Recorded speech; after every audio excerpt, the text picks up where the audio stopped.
Halo, ketemu lagi dengan saya Dr. Bila Zuardi dari Pengabdi Ilmu atau Labersen gitu ya. Sekarang ini kita akan membahas bagaimana kita sebagai pelaksana dalam suatu organisasi, perusahaan atau apapun itu gitu ya. Saya akan berbagikan tentang manajemennya gitu ya. Ketika kita menjadi seorang admin misalnya, nah kita itu harus memiliki pengetahuan yang cukup gitu ya terkait dengan administrasi gitu ya. Jadi ketika ada nih masyarakat atau pengguna jasa yang datang ke perusahaan kita gitu ya, itu dapat terarahkan gitu ya, itu dapat diinformasikan gitu ya ketika mereka meminta penjelasan dari kita gitu ya.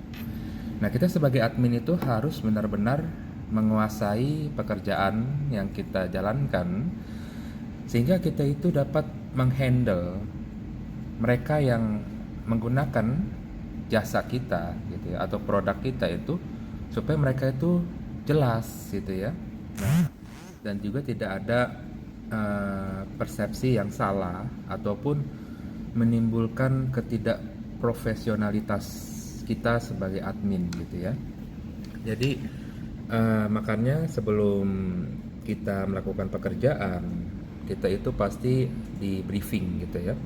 Ataupun ketika kita masih pegawai baru yang masih bergabung gitu ya, yang baru bergabung, itu pastikan kita ada masa onboarding gitu ya, dimana kita itu diinformasikan dari pimpinan atau rekan kerja terkait dengan pekerjaan-pekerjaan kita gitu ya. Makanya di saat itulah kita harus belajar nih gitu. Jangan sampai kita sebagai admin itu nggak tahu apa-apa ketika ada yang menanyakan suatu hal lalu kita jawab dengan mudahnya, misalnya oh ya saya nggak tahu nih, aduh nggak tahu juga, terus ya bingung dong gitu ya.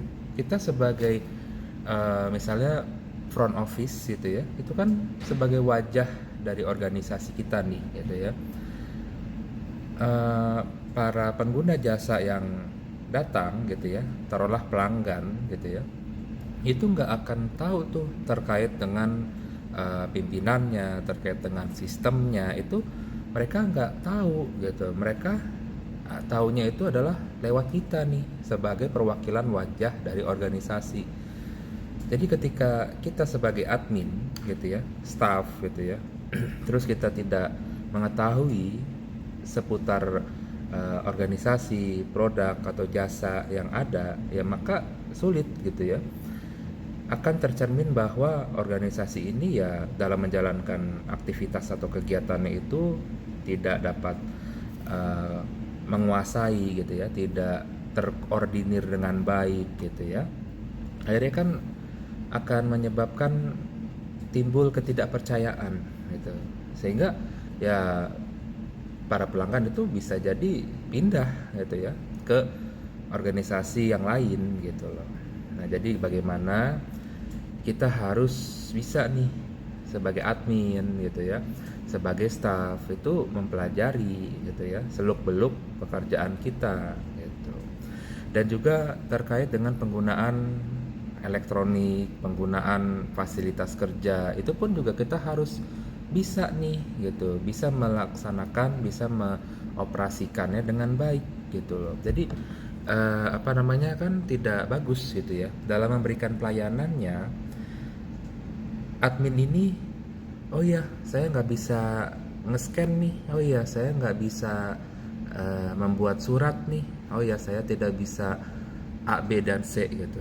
Maksud saya tuh ya kita belajar dong gitu ya. Misalnya sebagai admin yang mana kan pastinya ada waktu gitu untuk kita belajar gitu ya, supaya kita bisa gitu, sehingga tidak hanya duduk saja gitu, duduk di meja gitu ya, terus siap atau iya gitu tapi nggak dilaksanakan misalnya.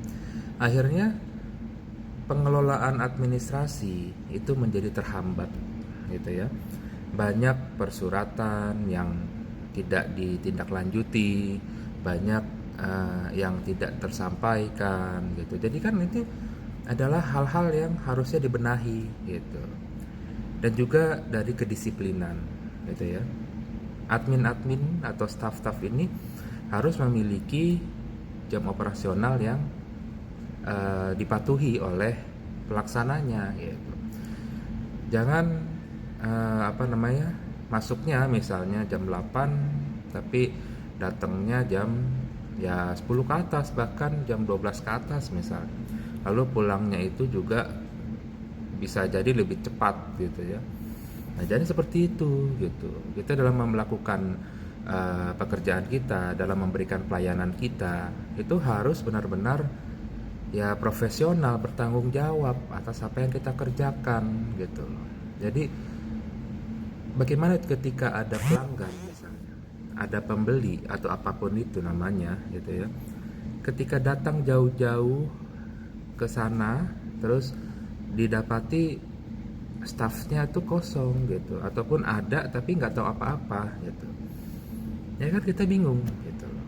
Kita jauh-jauh, kita misalnya izin dari kantor misalnya untuk meminta penjelasan atau mendapatkan produk atau jasa yang memang kita butuhkan, tapi nggak ada gitu, tidak bisa diberikan gitu. Akhirnya ya kita kasihan gitu, menyebabkan orang lain itu menjadi sulit gitu ya.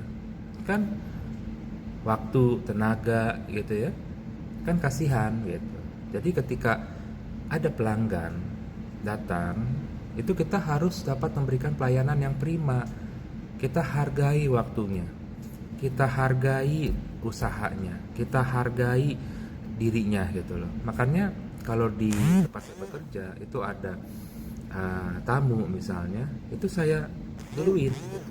Saya hargai dia, karena nggak mungkin kesana itu karena gabut, karena iseng, nggak ada gitu. Apalagi mereka yang profesional gitu, pasti ada urgensi gitu ya, datang ke perusahaan atau organisasi kita gitu. Makanya kita sambut gitu. Apalagi ketika kita sudah membuat janji nih. Nah, kita hargai gitu. Jangan ada tamu misalnya, atau ada pelanggan, atau ada customer dan seterusnya gitu ya. Terus kita dia datang, oke, maaf ya, saya mau ada kegiatan nih, saya mau ada rapat nih misalnya. Ya kan kalau sudah janjiannya itu jam sekian, penuhilah gitu. Kita berikan pelayanan yang terbaik gitu. Kita hargai dia sudah sampai ke sini gitu kan. Jadi jangan menyulitkan orang lain gitu. Kita hargailah gitu ya, pelanggan, customer, rekan, apapun itulah gitu. Jadilah kita sebagai seseorang yang profesional. Apapun yang kita kerjakan, apapun posisi kita gitu ya, kita harus bisa menghargai orang lain gitu ya. Kita harus dapat bekerja secara perform gitu ya, supaya kinerja kita itu dapat membawakan manfaat gitu ya, baik kepada customernya, baik kepada rekan misalnya, atau baik kepada organisasi gitu ya, dan juga kepada diri kita sendiri nih gitu. Dengan kita bermanfaat, kita bisa menjalankan tugas kita dengan baik, insya Allah kita tuh semakin berkah lah gitu ya. Jadi mari kita untuk dapat melaksanakan pekerjaan kita dengan sebaik-baiknya, sehingga kita bisa terus memberikan manfaat kepada diri kita sendiri dan lingkungan kita bekerja.